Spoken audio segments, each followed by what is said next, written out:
Aerial reconnaissance is sent to its combat positions early in the morning, but they have been preparing since the evening, taking the maximum amount of equipment, and what they will use will already be decided on the spot.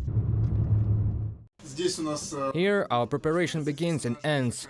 We also edit the video and view what we have filmed here. Aerial reconnaissance is the eyes of the armed forces of Ukraine. They begin their work at sunrise, and the last drone comes down at sunset. They make dozens of launches in a day. For 3 months of service in the direction of Kreminna, Luhansk region, they were attacked by the enemy several times. The Russian invaders are trying to figure out both the mobile group on the ground and the drones in the sky. The servicemen take care of their equipment, and they protect the drone from interception with the help of special equipment each time.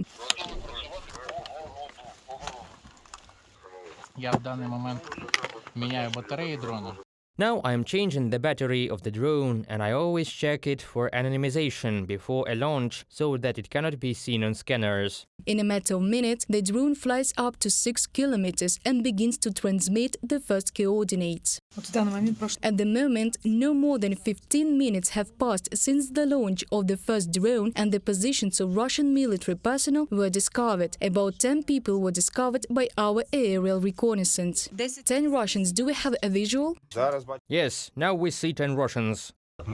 We reported to our gunners where the enemy was and where we saw the personnel. We saw the work of some weapons. We have not yet recorded which one, but we understand that they are targeting our positions. We saw an explosion, a fire. In a matter of minutes, Ukrainian artillery strikes at the enemy based on the received coordinates.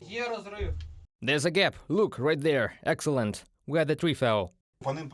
A mortar. They started to hit the enemy, so it's trying to escape. To obtain information about the enemy, soldiers lower the drone to a height of 285 meters. This is dangerous because at low altitude, the drone is visible and audible, and the enemy can attack it. However, at such a height, military personnel can easily see the camouflaged military equipment and weapons of the enemy. There's a lot of Russian disguised equipment, but we find it. Well, there are also a lot of unmasking factors, plus a large number of videos that we have already seen. Usually, Ukrainian soldiers work in small air mobile groups. Everyone has the same skills, so they can replace each other at any time in an equipped ballistic shelter. Such mutual assistance does not prevent further tracking of the Russian occupiers and repelling assault attempts in this direction. Did you hit the target? Yes, it flew in from here, and now the Russians are sitting in these 2 holes. Their plans are thwarted. Now we are waiting for their evacuation. That is, now they are stretched out along the landing. We are catching them, aiming artillery at them, and waiting for the armored fighting vehicle that will come to evacuate them, and we will try to eliminate them. The work of aerial reconnaissance helps not only gunners. All archived videos of the firing positions of the Russians can be used by other Ukrainian troops in case of defense or counteroffensive. Reported by Dana Kolesnik, Olena Hramova, UATV News.